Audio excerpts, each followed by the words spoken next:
What's up, everybody? Welcome back to the channel. Today I'm here to break down the NASCAR Cup Series race at Sonoma on Draftkings. Got a nice little slate here that we're going to get into.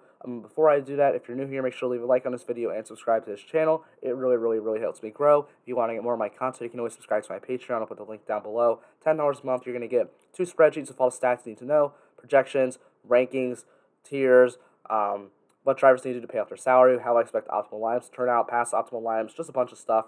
Only $10 a month for all 3 NASCAR series combined, so you get Cup, Xfinity, and Truck Series combined. I'll put the link down below for that. If you want to follow me on Twitter, @Nateline_, I will be going live Sunday, probably about 1 o'clock, to discuss the slate, and you guys can come ask me questions, so be sure to tune in for that. Alright, let's get into this slate. So the first thing you need to know is this race is only 90 laps. It's going to be a shorter race than what we're used to in the Cup Series. So that's going to mean Dominator points aren't as important, although they are somewhat important. They're not COTA not important. Like at COTA, I wasn't really worried too much about that. Here, I'm worried about it a little bit. Because I think this is a race where we can see one driver get out front and just flat out dominate it, lead like all the laps. And at that point, you're going to need that driver. So I think there's 4 guys that I'm going to be playing as dominators. I think Truex can get up front, but I'm not playing him as a dominator play. Those 4 players are going to be Chase Elliott, Kyle Busch, Denny Hamlin, William Byron. Those are the 4 guys I think are most likely to get out front and lead laps. So I would make sure you have one of those guys in every single lineup. That's just how I'm playing it this week. I think one of those guys is your lap leader, all for different reasons. Martin Truex Jr., though, is probably the best play in the slate. I would probably start almost every lineup with him. There's enough value where you can pair these 2 together, or, pair these 2 together or something like that. So Truex, he's won the last 2 races at Sonoma. This has been track he's been, absolutely dominant. He's 3 wins all time here. Just a great track for him. Starting 19th, he, should finish top 3, and that's going to easily pay off that salary. It's not expensive enough, so really love Truex here. Just kind of lock and load with Martin Truex Jr. this week. Chase Elliott starting 2nd, great, one of the best road course driver. Honestly, he's probably the best road course driver in NASCAR ever. So, just playing. Kyle Busch, really good road course driver, been driving really well this year. Saw speed from him at COTA. We saw speed from him at the Daytona Road Course before wrecking or whatever. So really like Kyle Busch here. I think he can totally get out front as well. Joey Logano's an interesting play because I was actually liking Logano coming into this week, but 10,100 is kind of a lot for him. Starting 13th, obviously some place differential. He never wins these races, but he always runs in the top 5, and we've seen him get a lot of seconds. I think, but coming into COTA, he had like 3 straight second places at road courses or something like that. So, Joey Logano, gonna really like him. Starting 13th place, I think that's going to be someone that is going to be low in tournament play. That if you want to get to, if you're like not playing Truex, like I said, make sure you play Elliott, Busch, Hamlin, or Larson or Byron in every lineup. But Logano could be a nice little tournament pivot here that I think could work out. Denny Hamlin, another driver who's just run well at the road courses. Kyle Larson is kind of interesting. It's just he starts on a pole. That scares me a little bit. I think Elliott probably just leads early, and that's probably it for Larson. Larson's run well at these road courses. If they didn't stop the race at COTA, Larson would have won. Honestly, probably would have won if he didn't spin out the Daytona Road Course. He's gonna get a road course win sooner or later.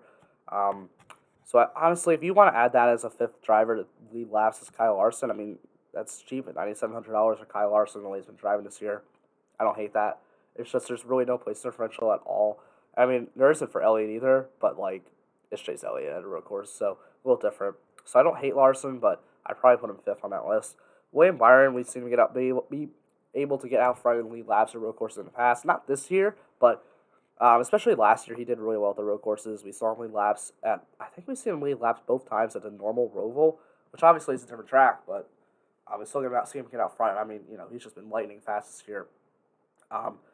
Honestly, I think Byron probably was fastest car last week at Charlotte, to be honest. It's just, you can't pass at all.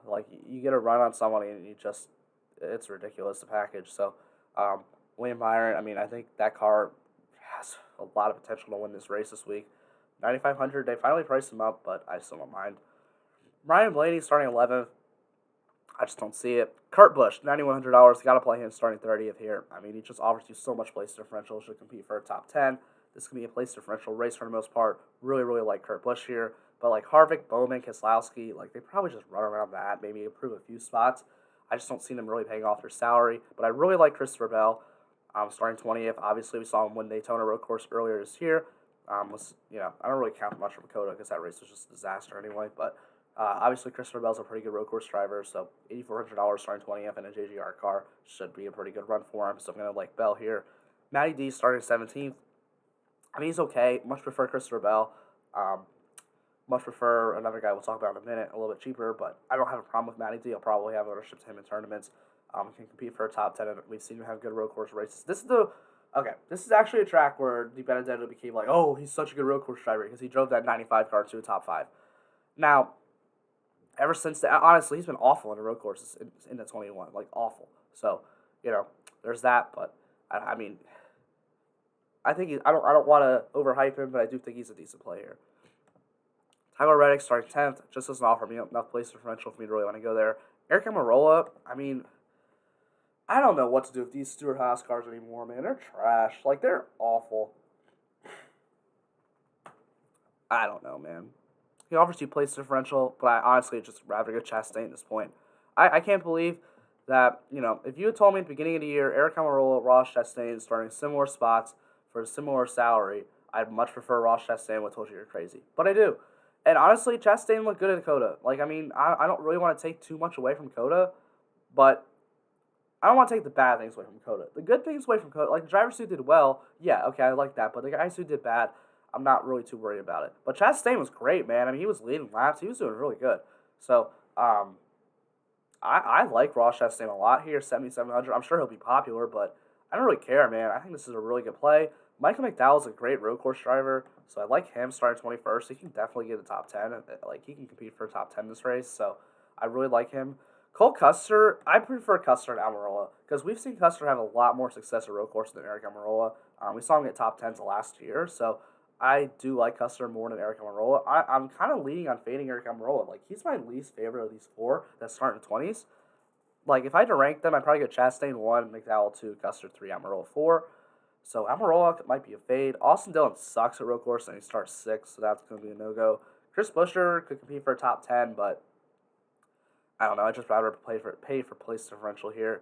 Eric Jones is interesting because I think he can get up into a top 13 because he's really good. I mean, great road course driver. One of the best in that. Like, he's a probably top 10 road course driver in NASCAR right now.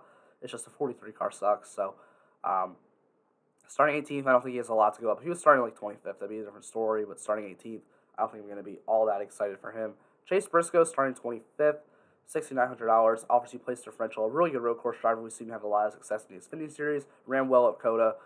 So really like Chase Briscoe here as Stewart Haas cars suck, but $6,900 for Chase Briscoe at a road course starting 25th. I'm going to like that.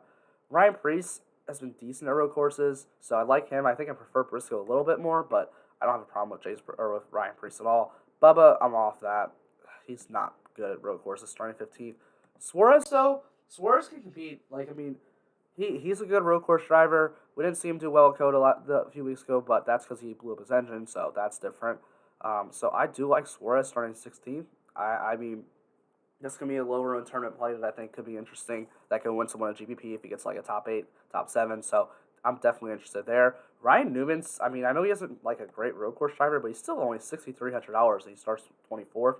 So I don't have a problem with that at all. Ricky Stenhouse Jr. starts too high for me. Corey LaJoie starting 22nd. He's too expensive for me. I'm still off the Anthony Alfredo train. And then you get down to some of these guys, I'm just like, eh. James Davison, always people are going to want to play him. Don't play him. That car's garbage. Ben Rose is making his debut in the 77. I don't really expect him to do much. So that's kind of how I feel. Short little video. Just kind of running down who I like, who I don't like. Make sure to tune into the live stream. Maybe get a little bit more information. Ask me some questions. But yeah, that's pretty much it. Make sure to leave a like, subscribe to the Patreon if you want. Have a great rest of your day.